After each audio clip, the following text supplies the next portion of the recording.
Hey everyone, NoModMaster here.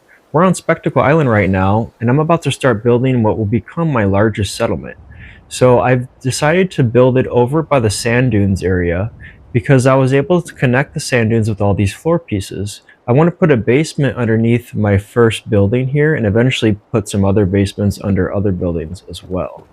So this first building, Eldridge Tower, is going to be about 7 stories. This is the basement area. I've just started carving it out. I still have some more to carve out, and I kind of just have it open right now so that I can work on it. But as you can see, the area that we're standing on is going to be the actual walkway. I have it disguised so that it doesn't look like there's a basement in there. Once I put walls, it'll be a little bit more disguised. But if I wanted, I also have this measured perfectly so that if I wanted to stick half windows in there, I could stick windows into the bar area as well. So eventually I'm going to make that into a bar. I'm building the city on a hill so that I can create some bridges and pathways that are elevated. I want this whole area to become the downtown area eventually. I'm going to fast forward though a little bit and then we can see the next part of the building. There it is. So I've built 4 stories of it so far, and this is essentially just the base of the building. So let's go take a look at the other side here. And now this corner is blank and ugly looking because I'm actually going to put billboards there. So that'll be areas for advertising. I didn't want them to be covering up the windows. It's also a good spot to hide my elevator. So now that the bar is complete, let's go down there and take a look. So this is what it ended up being. It's kind of just like 5 squares. So I have the bathroom back here, and then I have the 4 main squares over here for the bar. Turned out pretty good actually. It doesn't cover the entire basement, but it's something. It's somewhat of a basement.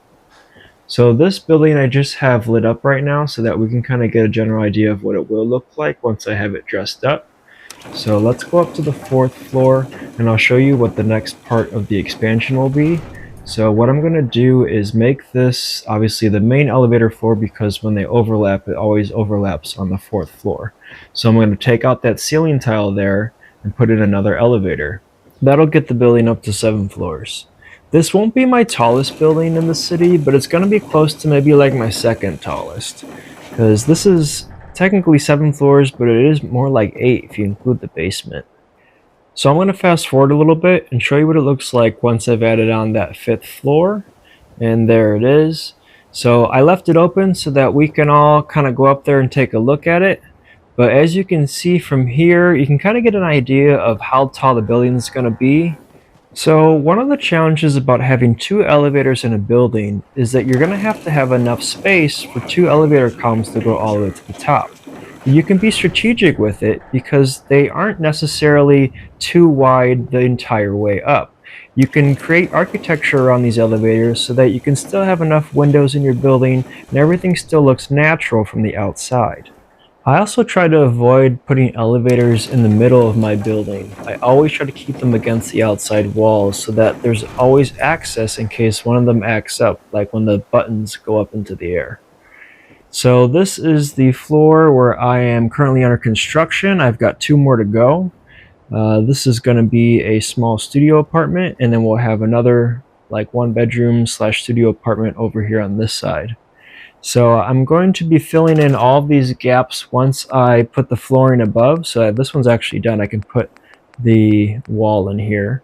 So as you can see, I always use the little half walls and I kind of just squeeze them into that sweet spot there.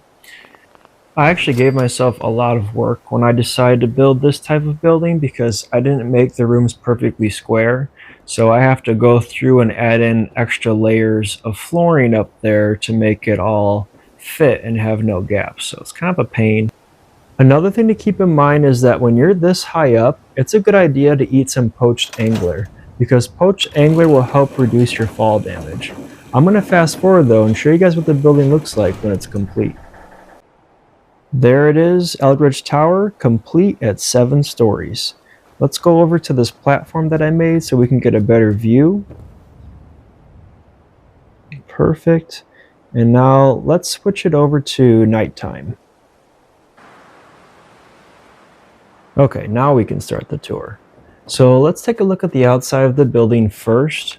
One of the things I do when it comes to putting billboards is I always make sure that they're not near any awkward architecture, because I don't want the lights from the billboards to shine into people's windows.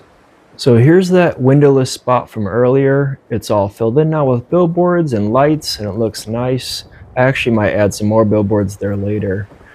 So from this side of the building, you can actually see how thin it really is. Only from the front does it actually look like it has a bigger footprint than it really does, which is kind of nice. I like a building to look bigger than it really is.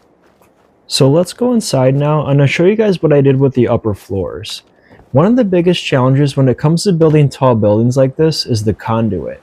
So if you've seen my building tip videos, watch building tip number 3, elevators, and that'll show you a really convenient way to put conduit in tall buildings like this. It'll also teach you a lot about elevators and how to put elevators in buildings as well.